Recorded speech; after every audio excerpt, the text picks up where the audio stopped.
இந்த நடவடிக்கையை ஏன் இப்ப எடுக்கல, அடுத்து நாங்க அதை பண்றோம்னு சொல்லி மக்களை ஏமாத்துறதுக்காக மக்களை மிரட்டுறோம். இந்த மாதிரி எல்லாம் ரேப் பண்றவன் அவனை மிரட்டுறோம். நீங்க ஏன் அப்படி போறீங்க? இப்படி பாருங்க, இவ்வளவு நாளா நடந்துச்சு, இவ்வளவு நாளாவும் அவங்களுக்கு லைஃப் கொடுத்துருக்கோம். இந்த லைஃப் காப்பாத்திக்கிட்டு இருந்தீங்க. பேசாதீங்க.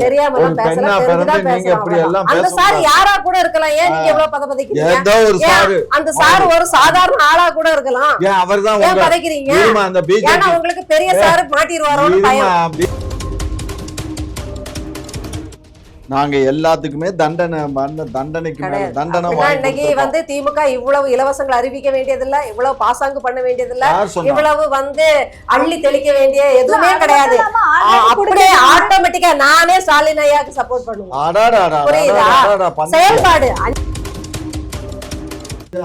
இந்த மாதிரியான தலைவர்களுக்கு பாதுகாப்பே தேவையில்லைன்னு சீமான் அவர்கள் அவரு சொல்லுவாருமா. அவரே ரவுடி, அப்புறம் அவருக்கு எதுக்கு பாதுகாப்பு? கட்சி தலைவரை வந்து ரவுடின்னு சொல்லி, அவர் ரவுடி தானே. வந்து ஒரு ஆங்கர் நடுநிலையா தான் நீ கேள்வியை வைக்கணும், பேசணும். நீ என்னமோ ஒரு அரசியல் கட்சி தலைவி மாதிரி பேச ஆரம்பிக்கிற.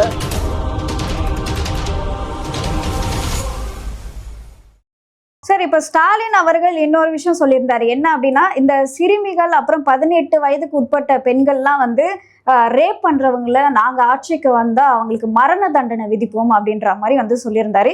இப்பவும் நீங்க தானே ஆட்சியில இருக்கீங்க, இவ்வளவு நாளா வந்து நடந்துச்சு, இந்த நடவடிக்கையை ஏன் இப்ப எடுக்கல, அடுத்து நாங்க அதை பண்றோம்னு சொல்லி மக்களை ஏமாத்துறதுக்காக மிரட்டுறோம். இந்த மாதிரி எல்லாம் ரேப் பண்றவன் அவனை மிரட்டுறோம். நீங்க ஏன் அப்படி போறீங்க? இப்படி பாருங்க, இவ்வளவு நாளா நடந்துச்சு, இவ்வளவு நாளாவும் அவங்களுக்கு லைஃப் கொடுத்துருக்கோம். இந்த லைஃப் காப்பாத்திக்கிட்டு இருந்தீங்க. லைஃப்னா என்ன? சாகரம் தொட்டிங்க சிறை 23 ஆண்டுகள். அந்த அண்ணா யூனிவர்சிட்டி நாய்க்கு 23 ஆண்டு சிறை தண்டனை. அதே மாதிரி மற்றவங்களுக்கெல்லாம் வந்து ஆயுள் தண்டனை, சாகும் வர தண்டனை. எங்க ஆயுள் தண்டனை கொடுத்திருந்தாங்க? இப்ப இந்த விளாத்திக்குளம் சம்பவத்துல செஞ்சவன் சொல்லப்படுறவன் ஏற்கனவே 70 வயது மூத்தாட்டியை பாலியல் வன்கொடுமை பண்ணி கொன்னு ஜெயிலுக்கு போயிட்டு ஜாமீன்ல வந்தவன். நீங்க என்ன சிறை தண்டனை கொடுத்தீங்க? என்ன சார்ஜ் ஷீட் ஃபைல் பண்ணி காவல்துறையை அது எங்க ஆட்சியில் நடக்கலாம் அக்கா. 2020 நடந்துச்சாலும் அதுக்கப்புறம் வெளியில வரும்போது நடக்குது. தொடர்ச்சி யாரு பண்றா? 2020 கவனிக்க வேண்டியது யாரு? முதல்வர் தானே. காவல்துறையை வந்து அவரு கைக்குள்ள போட்டு கட்டுப்பாடா வச்சிருந்தா இதெல்லாம் நடக்குமா? பாக்கெட்டுக்குள்ள போட்டுட்டு செல்லமா தட்டி கொடுத்துட்டே இருந்தா? ஆமா, கொரோனா காலத்துல நடந்த சமாச்சாரம் அது. சரியா? அதுவும் வந்து பெயில்ல தான் வந்திருக்கான். பெயில்ல வரக்கூடாது. பாலியல் வன்கொடுமைனா பெயில் கிடையாது. என்ன சட்டம்? அவன் வந்து பெயில்ல தான் வந்திருக்கான். வந்தவன் இந்த மாதிரி பண்ணியிருக்கான். திரும்பவும் இப்போ அவனுக்கு நாங்கள் வந்து எங்கள் ஆட்சியில் வந்து அவனை பிடிச்சாச்சு, நாங்கள் பண்ணிட்டோம். இப்போ இன்னும் ஒரு 5ஆம் தேதிக்கு அப்புறம் எங்கள் ஆட்சி திரும்ப அமைஞ்சிரும். அமைஞ்ச உடனே ஆட்சி தான் அமையும் அப்படின்னு நீங்க எதன் அடிப்படையில் எங்கம்மா? நீ ஒரு விஷயம் நல்லா புரிஞ்சுக்கோ. மீண்டும் திராவிட முன்னேற்ற கழகம் தமிழ்நாட்டினுடைய முதலமைச்சரா மு.க. ஸ்டாலின் அவர்கள் வருவாங்க. எங்க திராவிட முன்னேற்ற கழக ஆட்சி நடக்கும். சொன்ன இந்த விஷயத்துக்கு நீங்க நடவடிக்கை எடுத்திருந்தீங்கன்னா ஒரு நம்பிக்கை கிடைக்கும். உடனே என்ன பேசுறீங்க? இதுவே வந்து ஒரு பொய்யான தேர்தல் வாக்குறுதி. நீ ஒரு விஷயம் ஒரு அக்கரன்ஸ் நடக்குதுன்னா அதுக்கு வந்து எஃப்ஐஆர் போடணும். எஃப்ஐஆர் போட்டுட்டு அதுக்கப்புறம் சாட்சி இதுகள்லாம் ரெடி பண்ணி அவன் தான் குற்றவாளிங்கிறத இருமா, நான் சொல்றதை கேளுமா, தெரியாம இதே உளராத. எஃப்ஐஆர் போடணும். எஃப்ஐஆர் போட்டு வச்சு அவனை வந்து பிரிமினரியா பிடிச்சி ரிமாண்ட் பண்ணி கொடுத்துடணும். ரிமாண்டுக்கு கொடுத்து 15 நாளோ 1 மாசமா ரிமாண்ட் கொடுத்துட்டு அவன் பண்ண தப்ப எல்லாம் சாட்சிகள்லாம் இதெல்லாம் வச்சு ரெடி பண்ணி அவன் பேர்ல சார்ஜ் ஷீட்டு எழுதி சார்ஜ் ஷீட் ஃபைல் பண்ணா கோர்ட்ல கேஸ் வரும். சார்ஜ் ஷீட்டு இப்போ இந்த போலீஸ்காரன் சிலதுல சார்ஜ் ஷீட்டு 90 நாளைக்குள்ள போடலைனாலே ஆட்டோமேட்டிக்கா பெயில் கொடுத்துருவாங்க. இதை யார் கவனிக்கணும்? இந்த நிர்வாகத்தை கையில வச்சிருக்கிறது யாரு? முதல்வர் தானே. அப்ப கூப்பிட்டு கேஸ் டீடைல்ஸ் கொஞ்சம் முக்கியமான கேஸ், இந்த பாலியல் வன்கொடுமையாவது கையில எடுங்க. அந்த பாலியல் வன்கொடுமை கேஸ் எல்லாம் எடுத்துட்டு வாங்க. சார்ஜ் ஷீட் போட்டீங்களா பாருங்க. ஒரு குழுவை நியமிச்சு பார்த்து அந்த இன்ஸ்பெக்டர்களை ஆய்வாளர்களை தூக்கி அடிச்சா இன்னைக்கு வந்து பயந்துருப்பாங்கல்ல, சார்ஜ் ஷீட் ஃபைல் பண்ணுவாங்களா இல்லையா? இதை கவனிக்கிறதுக்கு தானுங்க காவல்துறை அவர் பக்கத்துல வச்சிருக்கணும். அதை விட்டுட்டு இவங்களெல்லாம் காப்பாத்துறதுக்கு காவல்துறையை வச்சுக்கிட்டா பாலியல் பெண்கள் பாலியல் வன்கொடுமைக்கு 6 மாசத்துல தீர்ப்பு கொடுக்கணுங்கிறது சட்டம். அப்போ இதெல்லாம் கவனிக்க வேண்டியது யாரு? நீதிபதிகள் தீர்ப்பு கொடுக்கறது தாமதிச்சா அது நீதிபதிகள் குற்றம். ஆனா பல தீர்ப்புகள் தாமதமாகிறதுக்கு 2 காரணம் என்னன்னா, குற்றப்பத்திரிகை தாக்கல் செய்யாமல் விடுறதுனாலையும், அதுக்கப்புறம் அந்த குற்றப்பத்திரிகையில சட்டப்பிரிவுகளை ஸ்ட்ராங்கா உறுதியா கொடுக்காம தப்பிக்க பெயில் கொடுக்கற மாதிரியே இந்த காவல்துறை பண்றதுனாலையும், ஹியரிங் இருக்கு இல்லையா, நம்ம வழக்கறிஞர்கள், அரசு வழக்கறிஞர்கள் இருக்காங்க, புண்ணியவான்கள், ரொம்ப புண்ணியத்தை தேடிக்குவானுங்க. அவனுங்க அந்த ஹியரிங் வரதை என்ன செய்வாங்கன்னா தள்ளி தள்ளி போடுறது. ஹியரிங் தள்ளி போனா இப்ப நீதிபதி அடிபட மாட்டாரு. ஏன்னா நீதிபதிக்கு பார்வைக்கு வந்தாதான் அவர் என்ன செய்ய முடியும், தீர்ப்பு கொடுக்க முடியும். என்ன செய்வானுங்கன்னா, ஒண்ணு குற்றவாளியை ஆஜர்படுத்த மாட்டானுங்க ஒரு ஹியரிங் வந்தா, இல்ல இந்த சாட்சிகளை ஆஜர்படுத்த விடாம ஏதாவது பண்ணிட்டு இருப்பாங்க. இப்படி ஹியரிங்கிற அந்த வாதாடுற அந்த நாளை தள்ளி போட்டு தான் இந்த நீதிபதிகளையும் தூங்க வச்சு இதை பண்றாங்க. இந்த 2 வேலையும் யாரால நடக்கும்னா இந்த காவல்துறையால தான் முக்கியமா நடந்துட்டு இருக்கோம். நான் என்ன கேக்குறேன்னா, இதை கவனிக்காத முதல்வர் என்ன முதல்வர் தான் நான் கேக்குறேன். காவல்துறை தப்பு செய்யுது, இதை நீங்க ஏன் தட்டி கேட்கல?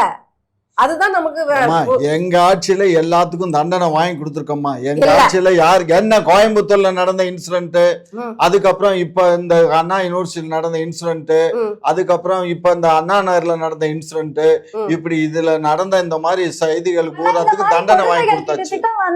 எல்லாத்துக்கும் தண்டனை வாங்கி கொடுத்தாச்சுமா. தண்டனை வாங்கி கொடுக்கல, ஜெயில இருக்காங்க. ஜெயில இருக்க தண்டனை இங்க பாருங்க, தண்டனை அண்ணா யூனிவர்சிட்டிக்காரனுக்கு ஆயுள் தண்டனை கொடுத்து 23 ஆண்டு. பின்னாடி ஒரு சார் இருக்காரு, அந்த சாரை காப்பாத்தி விட்டுட்டீங்களே. தெரிஞ்ச மாதிரி பேசக்கூடாது, தெரிஞ்சுதான் பேசுறோம். எல்லாம் வாய் புளிச்சதோ மாங்காய் புளிச்சதோன்னு பேசாதீங்க. ஒரு பெண்ணா பிறந்து நீங்க இப்படி எல்லாம் அந்த சார் யாரா கூட இருக்கலாம். ஏன் நீங்க எவ்வளவு பதபதிக்கிறீங்க? ஏதோ ஒரு சார், அந்த சார் ஒரு சாதாரண ஆளா கூட இருக்கலாம். ஏன் அவர்தான் பதக்கிறீங்க? அந்த பிஜேபி உங்களுக்கு பெரிய சார் மாட்டிடுவாரோன்னு பயம். பிஜேபி காரர் தான் சொன்னார்ல, அந்த அண்ணாமலை என்ன சொன்னாரு, என்கிட்ட நிமிஷத்துக்கு நிமிஷம் பேசுனது அந்த சார்னு பேசுனது அந்த ரெக்கார்டு எல்லாம் இருக்குன்னாருல, ஏன் கோர்ட்ல ஒண்ணு ப்ரொடியூஸ் பண்ணல, கொடுக்கல?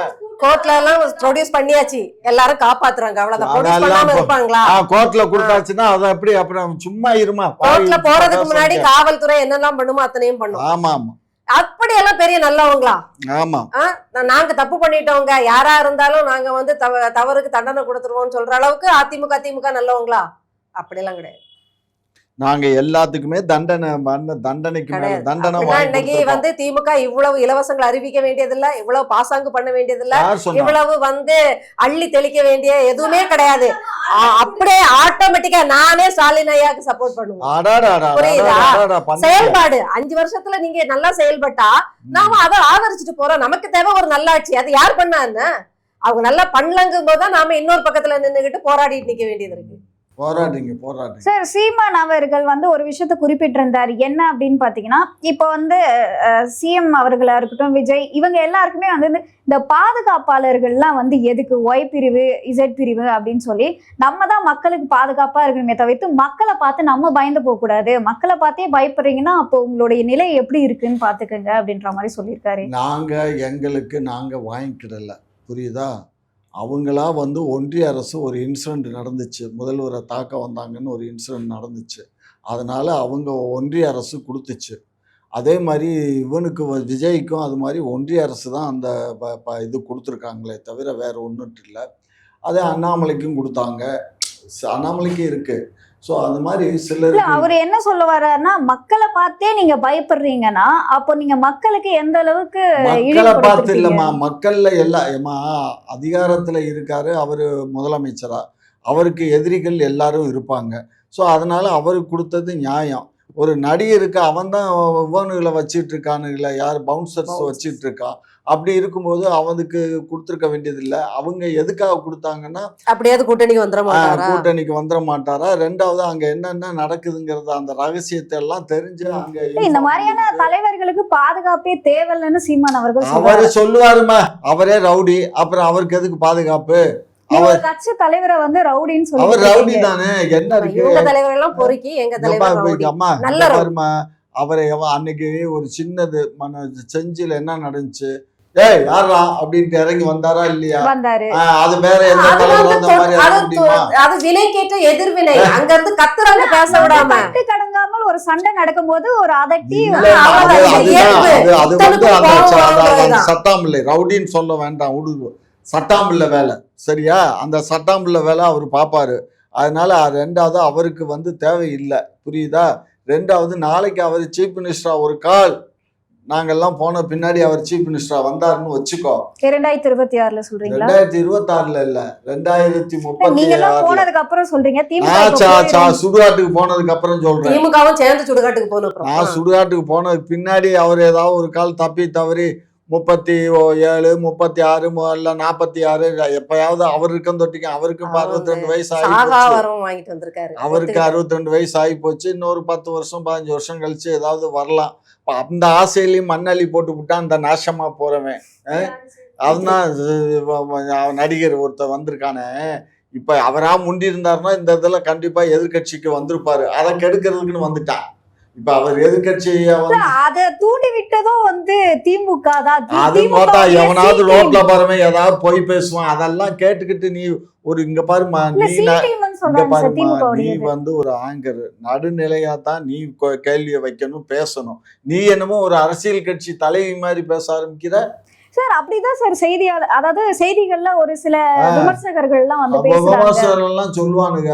அதெல்லாம் தப்புன்னு உனக்கு தெரியலையா? கருத்துக்கள் எல்லாம் வைக்கிறாங்க இல்லையா, இது போன்ற விமர்சனங்கள்லாம் எழுதுது. இங்க பாருமா, இந்திய ஜனநாயக நாடு, இது விமர்சனத்துக்கு உட்பட்ட நாடு. யார் வேலை யார் வேணாலும் வைக்கலாம். தனிப்பட்ட முறையில கூட ஒரு நல்ல குடும்பஸ்தன் ஒருத்தர் இருக்கான்னா அவன் பேர்லயும் அவன் பொண்டாட்டியும் பேர்லயும் கூட அவதூறு பேசலாம். அதை கொண்டு போய் நீதிமன்றத்தில் ப்ரூவ் பண்ணோன்னா எவன் பேசுனா, எத்தனை மணிக்கு பேசுனா, அது யாரெல்லாம் கேட்டாங்க, அதுக்கு என்ன சாட்சி, இதெல்லாம் சொல்லணும். அதனால எவன் கோர்ட்டுக்கு போகிறான், போங்கடான்ட்டு போயிடுவானுங்க. புரியுதா? இதுதான் இந்த உலக வாழ்க்கை நடைமுறை. அதுதான். அது ரெண்டாவது, இன்னைக்கு இருக்கக்கூடிய ஜட்ஜஸும் வந்து ரொம்ப கண்ணில் விளக்கண்ணையை ஊற்றிக்கிட்டு தான் பார்க்குறாங்க. அப்படியும் ஒன்று கரெக்டாக இருக்கானா? இதெல்லாம் ரொம்ப ஓவருமா. ஜட்ஜஸை பத்தி இப்படி எல்லாம் அதுக்காக அவங்க செயல்பாடுகளை குறை சொல்லாம இருக்க முடியாது. அவங்க ஒன்றும் தேவதூதர்களோ கடவுள்களோ கிடையாது. அப்படியா? ஆமா, அவங்களோட செயல்பாடுகள் தப்பா இருந்தா சொல்லதான் செய்வோம். தீர்ப்பை தான் குறை சொல்லக்கூடாது, அவங்களோட நடவடிக்கையை சொல்லலாம். ஏமா, அவங்க நடவடிக்கை தவறா இருந்தா அடுத்த நீதிமன்றத்துக்கு போறீங்க இல்ல. இப்போ கீழ் நீதிமன்றத்துல ஒரு தப்பு, டிஸ்ட்ரிக்ட் நீதிமன்றம் போறோம், டிஸ்ட்ரிக்ட் நீதிமன்றம் தப்பு, அதுல ஒரு அப்பீலு, அந்த அப்பீலும் தப்பு, உயர் நீதிமன்றம், உயர் நீதிமன்றத்தில் ஒரு ஜட்ஜு, சிங்கிள் ஜட்ஜு, அது தப்பு, டபுள் ஜட்ஜு, அதுவும் தப்பு, 5 நீதிபதிகள் கொண்ட தீர்ப்பு. அது கடையில உயிரும் போயிரும், செத்த பிறகு தீர்ப்பு. அதுக்கப்புறம் சுப்ரீம் கோர்ட்ல சிங்கிள் ஜட்ஜ். நீதிக்காக இவ்வளவு அலைய விடுறதா? அதை விட ஒரு நீதிபதி கரெக்டா இருந்துட்டு போயிட்டா போச்சே, மக்கள் அலைய மாட்டாங்களே. அதான் நீங்க நீதிபதியா போகணும். அது அந்த காலத்துல எல்லாம் வந்து என்னன்னா, நாங்க சின்ன பிள்ளைகள்ல ஊருக்கு ஒரு நாட்டாமைன்னு ஒருத்தர் இருப்பாரு, பஞ்சாயத்து தலைவர். அவர் கொடுக்கறதான் தீர்ப்பு. சரியா? அதுக்கு கூட ஒரு 5 பேர் இருப்பாங்க. அதை ஆலோசனை பண்ணி நல்லது கெட்டது எல்லாம் பண்ணுவாங்க. மேக்சிமம் திமுகவும் இப்ப அததான் பண்ணிக்கிட்டு இருக்கு. ஆட்கள் குற்றம் செஞ்சா தப்பிக்க வச்சிருவாங்க. அப்படியா? அப்படின்ற அப்ப நான் குற்றம் பண்ணிட்டேன்னா என்ன காப்பாத்திடுவாங்க? நான் யார், நான் என்ன பண்ணலாம்? என்ன உங்க வயசுக்கு ஏத்த மாதிரி பண்ணுங்க. இது ரொம்ப ஓவரு. ஸோ அதனால நீ ஒரு விஷயம், நாங்கள் அப்படி ஆள் இல்லைடா. நீங்கள் திமுகங்கிறது வந்து எங்கிறது ஒரு குடும்பம்டா. எங்கள் குடும்பத்தில் எங்கள் குடும்பத்தான் ஆட்சி பண்ணோம். அதனால கேடு கட்ட குடும்பம் இந்த நாங்கள் தான் ஆட்சி பண்ணுவோம். கேடு கட்ட குடும்பமாக இருந்தான்னா, கேடு கெடாத குடும்பமாக இருந்தான்னா எங்களுக்கு மக்களுக்கு எந்த மக்கள் பிரச்சனை இல்லை. இப்போ கூட நாங்கள் 8000 ரூபா கொடுக்குறோம். நீ வந்து எலக்ட்ரானிக் பொருள் எதை வேணாலும் வாங்கிக்கோன்னு சொல்கிறோம். 2 ரூபாய்க்கு ஃப்ரிட்ஜ் வாங்கலாம், மீத 2 ரூபாய்க்கு 1000 ரூபாய்க்கு ஒரு அடுப்பு வாங்கலாம், என்னென்னமோ பண்ணலாம். 8 ரூபா கொடுக்க போகிறோம். புரியுதா? அது தவிர சுய உதவி குழுக்களுக்கு 8000 ரூபாய் கொடுத்துட்டு இதை வாங்கலாம் அதை வாங்கலாம்னு சொல்றீங்க. அதற்கு பதிலா ஒரு 8000 ரூபாய் வருமானம் வரா மாதிரி ஒரு வேலை வாய்ப்பு. அதுக்கு தான் இப்போ என்ன சொல்லியிருக்காரு பார்த்தீங்களா? 5 லட்சம் ரூபா வந்து மானியம் கொடுக்குறோம் ஒவ்வொரு மகளிர் குழுக்களுக்கும். மானியம்னா அதில் ஒரு இருக்கும் 20% 30% வந்து கட்ட வேண்டாம். அவங்க திரும்ப பேலன்ஸ் அமௌண்ட்டு கட்டினா போதுங்கிறது தான் அந்த மானியங்கிற கணக்கு. இப்போ அதில் எல்லா சுய உதவி குழுக்களுக்கும் பணம் அலாட் பண்ணுறாங்க. அதனால எல்லா வழிகள்லையும் நாங்கள் பெண்களுக்கு முனைவர் வந்து, நீங்கள் உங்களுக்கு இங்கனக்குள்ள சிட்டியில் இருக்கீங்க, ஏமா இருமா, நாங்கள் வந்து இப்போ வந்து 70,000 சிறு குறு தொழில் பண்ணக்கூடிய முனைவர்கள் இருக்காங்க. பெண்கள் மட்டுமே 70,000 பெண்கள் ரெஜிஸ்டர் பண்ணி தொழில் பண்ணிட்டு இருக்காங்க. புரியுதா? அது வந்து சென்னையில அந்த தொழில் உங்களுக்கு தெரியாது ஆனா கண்ணுக்கு. பெண்கள் இங்க 4 கோடி பெண்கள் கிட்ட இருக்காங்க. 4 அதுல கோடி நீங்க பெண்கள் எங்க இருக்காங்க? சென்னையில இருக்காங்களா? லூஸ் கழுத. தமிழக தமிழகத்துல இருக்க 4 கோடி பெண்கள்ல கிட்டத்தட்ட படிச்சு உத்தியோகத்துல ஒரு ஒரு குறைஞ்சது ஒரு 60ல இருந்து 70 லட்சம் பேர் வேலை பார்க்கறாங்க. ஹையர் எஜுகேஷன் வேலை வெட்டி இல்லாதவங்கள சொல்றாங்க. அதுக்கப்புறம் வேலை வெட்டி இல்லாம எந்த பெண்ணும் எந்த வீட்லயும் காலை நீட்டி உக்காந்துக்கிட்டு பேசுற ஆம்பளை பயிலுக்கு வேணா அரச மரத்துக்கடியிலையும் சாவடியிலையும் உட்காந்து 3 சீட்டு விளையாடுவான், இல்லைன்னா தண்ணி அடிச்சு போட்டு இப்ப மட்டாந்து யாரை படுத்து வெட்டலாம்னு கிடப்பாங்க. சரியா? பொம்பளை பிள்ளைகள் எந்த ஊர்லயும் நான் இங்க பாருமா, அதிகமா தமிழ்நாடை சுத்தி வந்தது நான் தான்மா. தமிழ்நாட்டிலே வேற யாரும் இல்லம்மா. 9 முறை தமிழ்நாடை நான் சுத்தி இருக்கேம்மா. கிராமமா போயிருக்கேன். எல்லா கிராமமும் மேக்சிமம் நான் போகாத கிராமம்னா ஒன்று சில கிராமங்கள் இருக்கும். அது இந்த சென்னை ஒட்டின கிராமங்கள் அதிகமாக நான் போகலை. பட் எல்லா கிராமங்களும் நான் போயிருக்கேன். ஆகையினால கிராமத்தினுடைய வாழ்க்கை என்னங்கிறது எனக்கு தெரியும். ஆமா, இப்பவும் அங்க வந்து சாலை வசதி இல்லாம இருக்காங்க, இப்பவும் வந்து பஸ் வசதி இல்லாம இருக்காங்க, இப்பவும் வந்து பள்ளிக்கூடங்கள் பல வசதி இல்ல. கிலோமீட்டர் தாண்டி இருமா, இங்க தண்ணி பாரு, வசதி இல்ல. இங்க பாரு, கரண்ட் ராத்திக்குளம் பொண்ணு பிள்ளை வந்து கழிவற வசதி இல்லாம போய் வெளியில போய் தான் உயிரை கரண்ட் வசதி இல்லைன்னு சொல்லாத. தமிழகத்துலதான் 100க்கு 100 எல்லா கிராமத்திலயும் எல்லாம் இங்க பாரு, 10 வீடு இருக்க ஊர்ல கூட ஒரு தெரு விளக்கு இருக்கும். அந்த 10 வீட்டுக்கு அந்த 100 யூனிட்டுக்குள்ள உபயோகப்படுத்துற கரண்ட்டும் கொடுத்துருக்கோம். புரிஞ்சுக்கோ. ஆகையினால தமிழ்நாட்டுல மின்சாரம் இல்லாத வீடு இல்லை, இடமும் இல்லை. புரியுதா? அதே மாதிரி விவசாயிகளுக்கும் 15 வச்ச விவசாயிகளுக்கு எல்லாத்துக்குமே நாங்க வந்து மின்சார சப்ளை கொடுத்துருக்கோம். இல்ல 5 ஆண்டு ஆட்சி காலத்துல எப்பயுமே நமக்கு மின்சார தட்டுப்பாடு வந்ததே இல்லை. புரியுதா? முன்ன எல்லாம் வந்து காலையில இத்தனை மணிக்கு ஆஃப் பண்ணுவான், நைட் எத்தனை மணிக்கு அதெல்லாம் நான் ஆஃப் பண்ணுவேன் சும்மா. உங்க ஊர்ல வந்து இங்க பாரு, உங்க ஊர்ல வந்து தண்ணி தெளிச்சு விட்டாச்சு. அதெல்லாம் உங்க ஊர் விவசாய பூமி. அது நாங்க விவசாயத்துக்கு வஞ்சகம் தான் பண்ணுவோம். அதனால அவங்களுக்கு வந்து 6 மணி நேரம் தான், 8 மணி நேரம்னு ஏதோ ஒரு கணக்கு இருக்கு அந்த விவசாயத்துக்கு கொடுக்குற கரண்ட். அந்த கரண்ட்ல அந்த டிரான்ஸ்ஃபார்மர்ல இருந்து உங்களுக்கு வந்திருக்கலாம். ஆகையினால அந்த டைம் தெரியல, அந்த டைம் ஆஃபா இருக்கும். இதெல்லாம் நாங்க எல்லாத்தையும் எடுத்து வச்சுதாம நாங்க எல்லாத்தையும் கொடுக்கற மாதிரி கொடுத்தா அதான் கொடுக்கற மாதிரி கொடுத்து அங்க இருந்து என்னென்ன புடுங்கணுமோ நாங்க யாரையும் மகளிர் சுயநிதி குழு உதவி சொன்னாங்க இல்லையா, அது வந்து ஒரு நல்ல திட்டம். ஆனா மகளிர் சுயநிதி குழுல உள்ளவங்க எல்லாம் அதை வச்சு நீங்க தொழில் பண்றாங்கன்னு நினைக்கிறீங்களா? ஏன்னா நான் கிராமத்துல இருந்து வந்தவங்க. இந்த சுயநிதி குழுக்கள்ல எங்க அம்மா சித்திமார் எல்லாரும் இருந்தவங்க தான். எல்லாருமே அதை ஒரு கடனா வாங்கிப்பாங்க. கடனா வாங்கிட்டு கொஞ்சம் கொஞ்சமா செலுத்தி அதை பயன்படுத்திப்பேன். எனக்குன்னா என் திருமண தேவைக்காக அதை பயன்படுத்திக்கிட்டாங்க. உங்களுக்கு புரியுது இல்ல?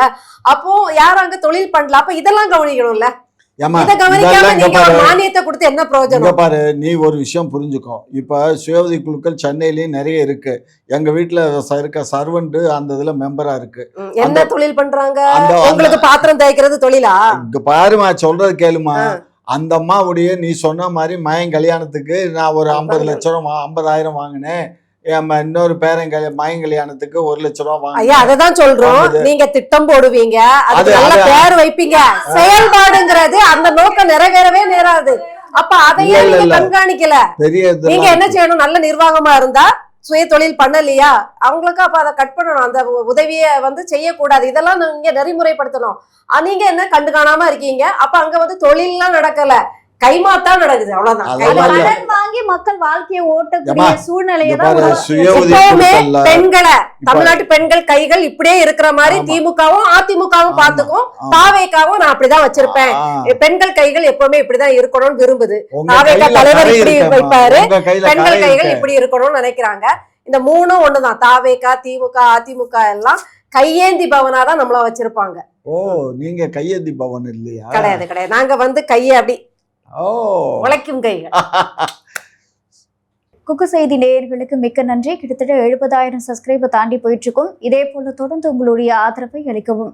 அது மட்டும் இல்லாம லைக் பண்ணுங்க, ஷேர் பண்ணுங்க, சப்ஸ்கிரைப் பண்ணுங்க, மறக்காம பெல் ஐக்கானையும் கிளிக் பண்ணிருங்க.